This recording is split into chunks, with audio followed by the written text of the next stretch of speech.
Praise the Lord. கர்த்தரும் இரட்சகருமாகிய இயேசு கிறிஸ்துவின் நாமத்தில் உங்கள் யாவருக்கும் என் அன்பின் வாழ்த்துக்கள். பிரியமானவர்களே, இயேசு இரட்சகரின் பாடுகளை நாம் தியானித்துக் கொண்டிருக்கிறோம். அவருடைய சிலுவையை நோக்கி பார்க்கும் பொழுது நம்முடைய வாழ்க்கையினுடைய எல்லா மேன்மைகளையும் நாம் தூக்கி வீசும் ஒரு உணர்வு வருகிறது.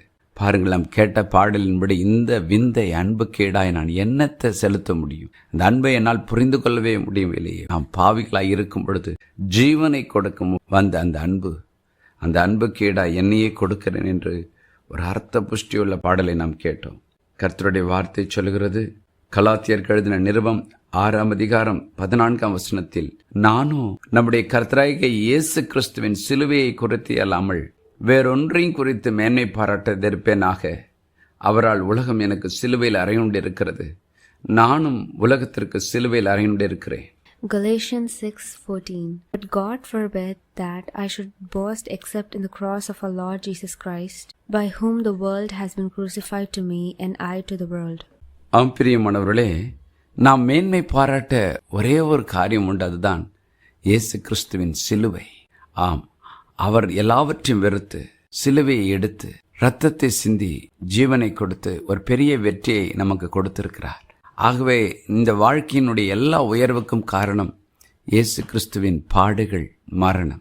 ஆகவே தான் நாம் மேன்மை பாராட்ட வேண்டுமென்றால் ஒரே ஒரு காரணம் உண்டு, எனக்காய் சிலுவையில் இரத்தத்தை சிந்தின இயேசு கிறிஸ்துவை குறித்தே நான் மேன்மை பாராட்டட்டும். அவர் பட்ட பாடுகளினால் என்னுடைய எல்லா பிரச்சனைகளிலிருந்து நான் விடுதலை பெற பரிகாரம் கிடைத்ததே என்று அதை குறித்து தான் நாம் மேன்மை பாராட்ட வேண்டுமா?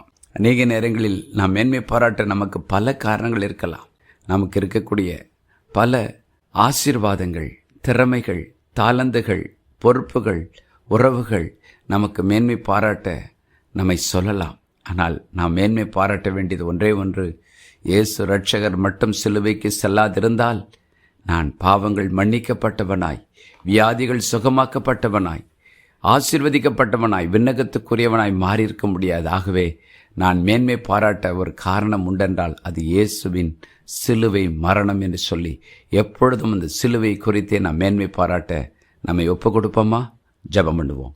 பரலோக பிதாவே, என்னோடு இணைந்து ஜெபிக்கிற ஒவ்வொரு தெய்வ பிள்ளைகளின் வாழ்க்கையிலும் எங்களுக்கென்ற மேன்மை பாராட்ட ஒரே ஒரு காரணம், எங்களுக்காய் சிலுவையில் இரத்தத்தை சிந்தின இயேசு ராஜா உம்மை குறித்தும் நீர் கடந்து போன அந்த சிலுவை பாடுகளை குறித்தும் அதனால் வந்த மேன்மையை குறித்துமே நாங்கள் உம்மை மகிமைப்படுத்தி துதிக்க, எல்லாம் உடைய இரக்கம், எல்லாம் உடைய கிருபை, எல்லாம் நீர் பட்ட பாடுகளினால் எங்களுக்கு கிடைத்த ஆசீர்வாதம், வெற்றி என்பதை உணர்ந்தவர்களாய் தாழ்மையோடு பரிசுத்தத்தோடு ஆண்டவரை நன்றி அறிதலோடு எங்கள் சிலுவை எடுத்துக்கொண்டு உம்மை பின்பற்ற எங்களுக்கு உதவி செய்யும்.